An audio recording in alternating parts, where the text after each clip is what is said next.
մոտ ստրելկա չի ստացվում, ստրելկա ոնց գծեմ, դու ստրելկաներդ ոնց ես գծում, եկեք արագ ցույց տամ, բայց եկեք պայմանավորվենք, ամենօրյայի համար սկսում ենք շագանակագույն մատիտից։ Ինքը ավելի փափուկ է, իր վրա սովորելը ավելի հեշտ է, եթե ինչ շատ հեշտ է մաքրելը։ Սկզբի համար մեզ անհրաժեշտ է հայլի ու ցանկալյա ձեռքի, որպեսզի իրան տեղաշարժեք։ Մեկ պետք է պահեք դիմացը, մեկ պետք է պահեք ներքև, եթե նույնը անում եք ստատիկ հայլու դիմաց, պետք է գլուխը շարժեք, այնպես որ այդ արդեն դուք կանեք։ Մատիտով պետք է աչքի ծայրից գիծ տանենք ու այստեղ հիմնականում կատարվում են բոլորի սխալները, երբ որ մենք փորձում ենք մեր վերևի թարթիչների շարունակությունը տանել, որը մեր գիծը տանում է դեպի ներքև։ Տեսեք իմ թարթիչները գնում են գնալով ներքև, եթե ես իրանց շարունակությունը գծեմ,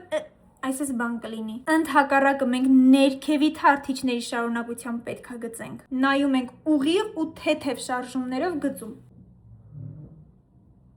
Հաջորդիվ, անկախ նրանից մեր կոպը կախված է թե ոչ, գտնում ենք այդ ծալքի մասը ու այս ծայրը տանում ենք մինչև այդ ծալքը։ Իմ մոտ այդ էսը։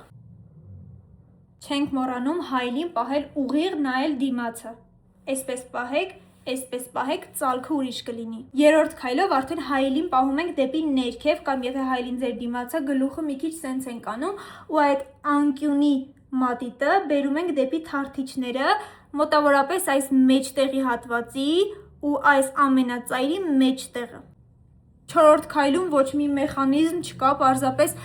լցնում ենք այս դատարկ մասը, եզրերն ենք ուղղում, մի խոսքով աշխատացնում ենք տրամաբանությունը։ Որպեսզի մեր սլաքիկի ծայրը ավելի սուր լինի, կամ օգտագործում ենք այսպիսի վրձին, կամ պարզապես եղունգը։ Մատիտը քանի որ փափուկ է, ինքը կսրվի։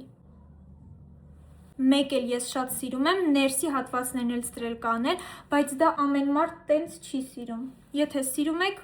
արեք։ Եվ վերջում միշտ հիշեք ստրելկաների համաչափության մասին ոսկե կանոնը։ Իրանք պետք է լինեն ոչ թե երկվորյակներ, այլ քույրեր։